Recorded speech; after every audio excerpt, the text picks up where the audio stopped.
Welcome back, this is Ayşenur Altan. Today's episode is inspired by the challenge of what's on hand. I'm taking a humble cut lamb neck and turning it into a melt-in-the-mouth tandir style feast with a rich vegetable base, all made quickly in the pressure cooker. To balance that richness, we are tossing a crisp celery salad with apples, oranges and a cool yogurt dressing. We are also baking Ramadan Pide, an absolute staple of the season, and finishing with my cheat code version of the classic Ekmek Kadayıfı with a deep caramelized syrup. It's a full, comforting menu made entirely from the pantry. Let's get started. I just came back from Mukabele, which is reciting of Quran together. A group of people comes together and you recite the Quran. I had these lamb necks. They were in the freezer. I thawed them in the water and decided to slow cook them with the vegetables. Winter season, so I have some carrots, onions. I found a stem part of leek, so I'm gonna add that into the base too. I have one celery, going to use this little bit of the stem parts for the base, and with the root I'm gonna make a beautiful salad with yogurt dressing and also with oranges. First let's clean the vegetables and then season the lamb neck and bring them together. Okay. This will be another menu that I want to use less effort. I have lots of onions, but these were the bad ones. When I was cooking with my mom once, she asked me to bring some onions and potatoes, and I just went to the cupboard and choose the best looking ones to get and use, and she said there are bad ones, they are almost spoiling, use those instead. On my mind, I wasn't thinking that those are the ones to be used first before they getting bad. Every time you learn something new. I just remembered that. So I'm roughly cutting the onions and the carrots too. This will be just the base for my lamb neck. Normally you can also, of course, bake it in the oven. It cooks perfectly, bakes perfectly delicious, but I want to shorten the time, so I decided to use my slow cooker. Sorry, I need to cry first.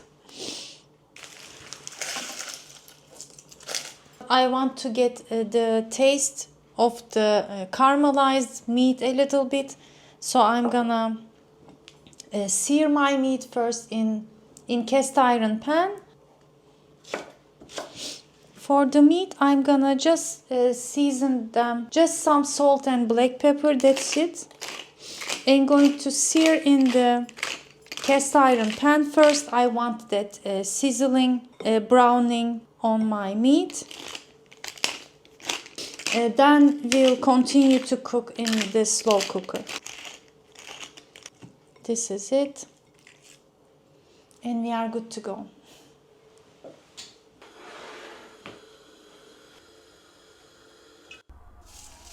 I heated my pan, drizzled some vegetable oil, cracking extra black pepper, and cook both sides until it is sealed and turned its color.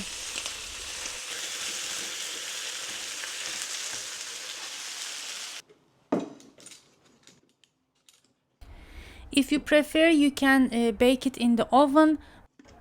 Just close tightly with baking paper and then aluminum foil and bake for a couple of hours, but I like to use my pressure cooker to shorten the time. You can throw the vegetables right in, but I want to caramelize a little bit too to give extra flavor.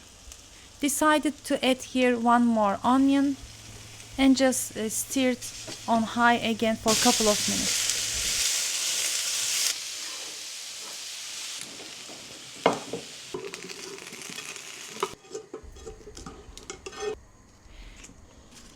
adding the vegetables into the pan, and make sure to deglaze the pan with some hot water to get all flavors into the pot. I want to use some celery root. You can add fresh parsley stems if you have. I didn't.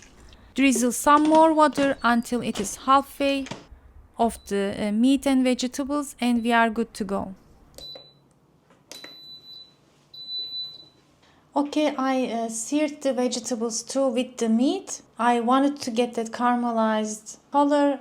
The onion got me cry a lot today. So they're gonna cook on low pressure for 45 minutes. Then I'm not gonna rush to open it. I'm gonna wait for itself to release the steam. Then I will check. And meanwhile, I'm going to make some salad with the celery, orange and creamy yogurt sauce.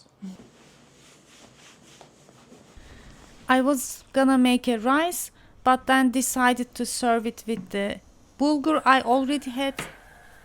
So that's why you see some soaked rice on the side. I just peeled the celery. Make sure you cut it thickly to peel because it's a root. Then I grated the celery with the coarse side. Place it into a big bowl. And add right away a couple of heaped spoons of yogurt. We want to do this right away because otherwise the celery can get darkened because of the air. So that's why mix it with yogurt right away. I also added some mayonnaise. Then continue to grate the one apple. This is green sour apple. It goes really well. Make sure to use it if you have. Next, some pickled cucumbers, diced finely. And finally, maybe the second star ingredient, an orange. You have two options to use the orange in this recipe. You can either slice it to make a round base and then scoop out the salad on top of it. It looks very pretty when you serve it. But when I'm short on time, I just cut them into cubes and mix it with the salad.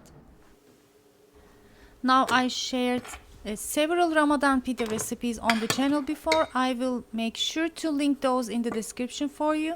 But for this specific version, we are using a slightly different technique. First, you'll knead the dough with just the water and sugar for about 7-8 minutes. And if you have bread flour, definitely use it here. Once that's well incorporated, add the salt and knead for another 3-4 minutes. Finally, add your yeast. Don't throw half of it as I did here, and give it the last 2 to 3 minute mix. We are only letting this dough rise halfway. There is no need to wait for it to double. This is the technique used by the bakeries mostly. Now I'm dividing the dough into 3 equal sections. You will notice the dough is quite sticky, and that's exactly how it should be. Make sure not to add too much flour here, as we want to keep the moist for a light air pide. To shape them, tuck the edges toward the below to create surface tension on the top, making it nice and tight. Give each bowl a slight flatten, then cover them with a dampened kitchen towel, and we will let them rest for another 20 minutes to allow the gluten to relax before the final stretch. Then I just transferred the dough pieces into baking trays. Either it is better if it is non-stick or use baking paper. Make sure to sprinkle some either whole wheat flour, wheat bran, or cornmeal you can also use. Then I brush the top with my hands with egg yolk and yogurt mixture and give the unique, beautiful Ramadan Pide pattern like a cushion.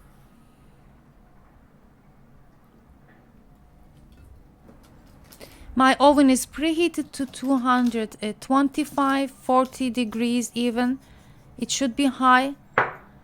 Sprinkled some nigella and sesame seeds, and it goes for baking. For our homemade Ekmek Kadayıfı, we start with the heart of the dish, the caramelized sherbet. First, melt the sugar slowly. I gave it a quick stir to prevent burning.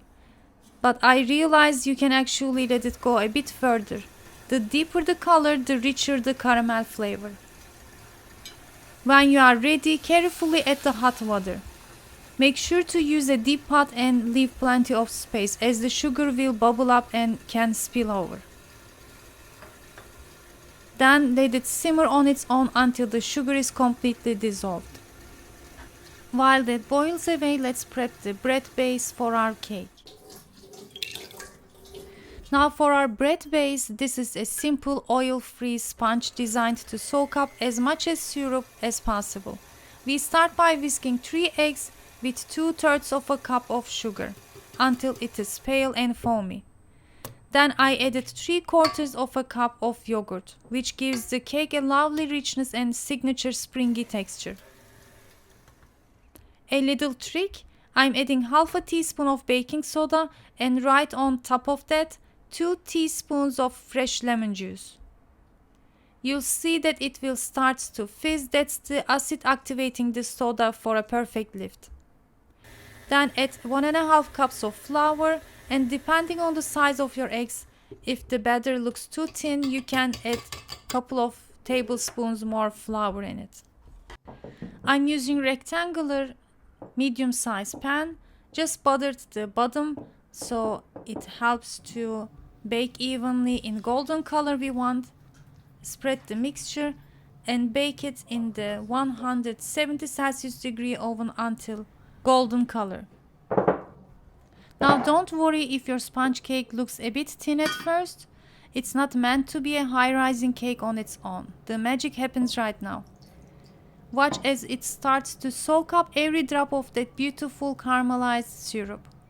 It will literally double in size and become incredibly tender. Let me note that I got a little lighter on the sugar for my version today, but traditionally this syrup is very rich and sweet. So I will include both measurements in the description box below. While our dessert is soaking up that syrup, let's check our star. The lamb neck and vegetables have become beautifully tender in the pressure cooker. I'm carefully separating the meat from the vegetables and that rich cooking liquid into another pan. We have half an hour left for iftar, and I'm making the finishing touches for my dishes. Here we are. I'm gonna make a sauce with the vegetables that I cooked with the meat. Usually I leave the vegetables as they are, but this time I want to turn them into a beautiful velvety glaze for the lamb. Let's see how it's gonna taste. It's always fun to experiment with what you have on hand and find new ways to enjoy classic flavors. What do you think? The lamb meat is so incredibly tender, the bones just slide right out with almost no effort, leaving us with nothing but succulent, flavor-packed meat. For the finishing touches, I zested some orange rind for my celery salad. Our Ramadan pides are also ready. I sliced one and it smells incredible. For my dessert, I'm sprinkling a generous amount of coconut flakes over the Ekmek Kadayıfı to balance that deep caramel syrup. We are serving the lamb alongside some buttery bulgur pilav and the tarhana I had ready from yesterday.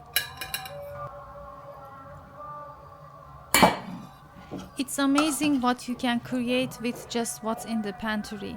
Now, as we hear the ezan, the call to prayer, I'm breaking my fast in the traditional way with a date and some water. Iftar is ready, right on time. Afiyet olsun.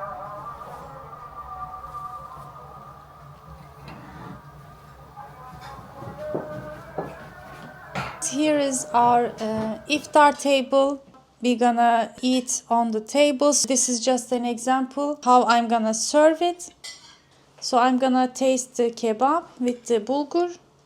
Bismillahirrahmanirrahim.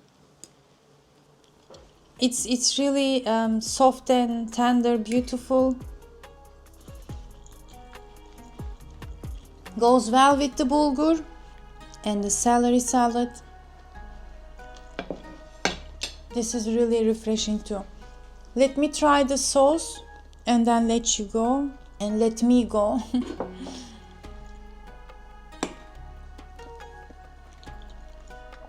The sauce is really creamy, beautiful. Still light, it's not heavy. I thought it could be a little bit heavy, but it's not. You can thicken it a little bit just to combine the sauce with some starch if you like, but this is perfect like this as well. I hope you enjoyed my today's episode. The menu, if you give it a try, let me know how it turns out.